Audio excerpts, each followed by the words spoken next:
ہاں بابا جی. دفعہ آپ پچھلی دفعہ آپ کا ویڈیو تھا، وہ کچھ کوئی پٹھان کال کر رہا تھا آپ کو ان ناموں پہ، حضرت ابو بکر، حضرت عمر پہ. تو آپ نے ایک بات کہی، جو اس وقت نام رکھا گیا وہ عثمان ابن معزون تھا ہاں حضور کے وقت میں. ہاں عثمان ہاں. ابن معزون، آپ نے ان کو شیعہ قرار دیا. یہ کیسے دیا؟ اگر حضور صلی اللہ علیہ وسلم اس وقت زندہ تھے، دنیا میں تھے، تو وہ شیعہ سنی تو تھا نہیں، آپ نے تو ان کو اس وقت شیعہ قرار دیا. تو حضرت امیر المومنین علیہ السلام کا قول ہے کہ اگر عثمان ابن مظعون، جعفر طیار یہ لوگ زندہ ہوتے تو ابو بکر جرأت نہ کرتا کہ میرا حق چھینتا. ٹھیک ہے نا. آپ نے کہا وہ شیعہ، یہ مجھے بتائیے شیعہ کہاں سے تھے؟ اچھا میں ابھی بتاتا ہوں. ابھی تو میں اس کا ایک منٹ تم ٹھہر جاؤ، میں اس کی حدیث لا کے دوں.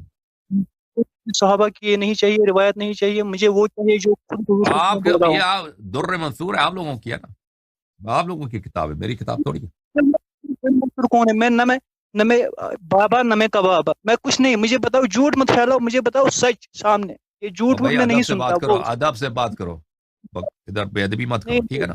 آزاد سے تو آپ میں تو وہاں پر اگر صحابہ جھوٹ ہے، کو اگر گالی سچ ہے دے رہے آپ ہو، کی کتاب میں لکھا ہے نا. صحابہ کو گالی دے رہے ہو. کیا ادب سے بات کرو؟ آپ تو وہاں پر صحابہ کو گالی دے رہے ہو. میں نے کس صحابی کو گالی دیا؟ خدا حافظ، چلے جاؤ یہاں سے. تو آپ پاگل ہیں، پتہ نہیں کیا. ہمارے آپریٹر صاحب کو کیا ہو گیا؟ کیسے لوگوں کو ملاتے ہیں آپ؟ آپریٹر بھائی، آپریٹر بھائی پتہ نہیں ہے کیا ہو گیا. رشوت دیتے ہیں آپریٹر کو، کیا ہو گیا؟ یہ ہمارے جو دوست ہیں، پتہ نہیں آپریٹر کو یہ لوگ کیسے مکل لگاتے ہیں. اور روزے کی بھی آپریٹر جو ہے نا ہمارے سحری کار ہے، وہ ایک ہاتھ میں چائے ہے، ایک ہاتھ میں سموسا ہے، ٹھیک ہے نا، وہ ایک ہاتھ میں فون ہے، ملا رہے ہیں. وہ ادھر سے ٹی وی بھی دیکھ رہے ہیں، وہ پتہ نہیں 2-3 چینل اور بھی دیکھ رہے ہوں گے. جو آتا ہے ملا لیتا ہے.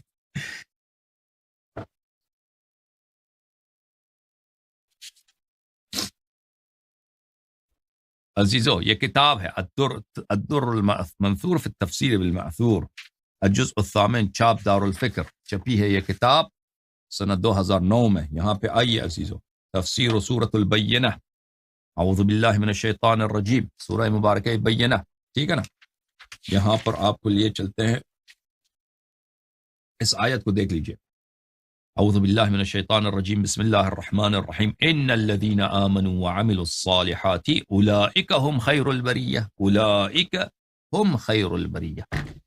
بتحقیق، بلا شک و بلا ریب، کہ جو لوگ ایمان لائے اور عمل صالح بجا لائے، اولئک، وہی ہے، وہی، صرف یہ ضمیر فصل جو ہے یہ حصر کے لیے آتا ہے. یہ ہی، صرف یہ جو ہے کیا ہے؟ خیر البریہ، بہترین خلائق. بریہ یعنی خلائق، خیر البریہ بہترین خلائق. اچھا، یہ روایت، یہ آیت. اچھا، سورہ بینہ جزء 30 صفحہ 589، ملاحظہ فرمائی. حدیث ابن عساکر نے جابر بن عبداللہ انصاری سے روایت کی، کننا عند النبی صلی اللہ علیہ وآلہ، ہم نبی پاک صلی اللہ علیہ وآلہ وسلم کے پاس تھے. فاقبل علی علیہ السلام، علی علیہ السلام تشریف لائے. فقال النبی صلی اللہ علیہ وآلہ، تو پھر رسالت پناہ صلی اللہ علیہ وآلہ وسلم نے فرمایا، والذی نفسی بیدہ ان ھذا وشیعته لهم الفائزون یوم القیامہ، اس اللہ کی قسم جس کے ہاتھ میں میری جان ہے، ان ھذا، یہ سردار، یہ سرور، یہ سالار،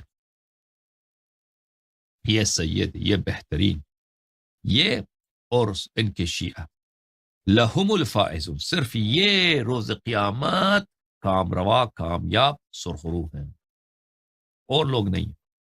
ونزلت، یہ کہنا تھا، اللہ کو اتنا پیارا لگا، اللہ کو اتنا پسند آیا کہ اللہ کی جانب سے، اللہ کی جانب سے آیت نازل ہو. اللہ نے آیت نازل کی، ان الذین آمنوا وعملوا الصالحات اولئک هم خیر البریہ. فکان اصحاب النبی صلی اللہ علیہ وآلہ اذ اقبل علی علیہ السلام، پس صحابہ کا دستور یہ تھا کہ جب علی علیہ السلام تشریف لاتے تو یہ کہتے جاء خیر البریہ، جاء خیر البریہ. اور اس کے بعد بھی کئی روایت نقل کرتے ہیں، ٹھیک ہے. تو آپ کہتے ہیں وہ رسول صلی اللہ علیہ وسلم زندہ تھے تو شیعہ کہاں تھے؟ تو یہ دیکھو، یہ ٹھیک ہے نا، شیعہ تھے وہاں، خود رسول پاک صلی اللہ علیہ وسلم شیعہ، جبرائیل شیعہ، ٹھیک ہے نا، ملائکہ سب شیعہ، انبیاء سب شیعہ. کیونکہ رسول پاک صلی اللہ علیہ وسلم نے فرمایا کہ روز قیامت صرف یہی اور ان کے شیعہ سرخرو، کامیاب، کامروا، خوش نصیب. ٹھیک ہے نا. تو یہ اس زمانے میں شیعت تھے.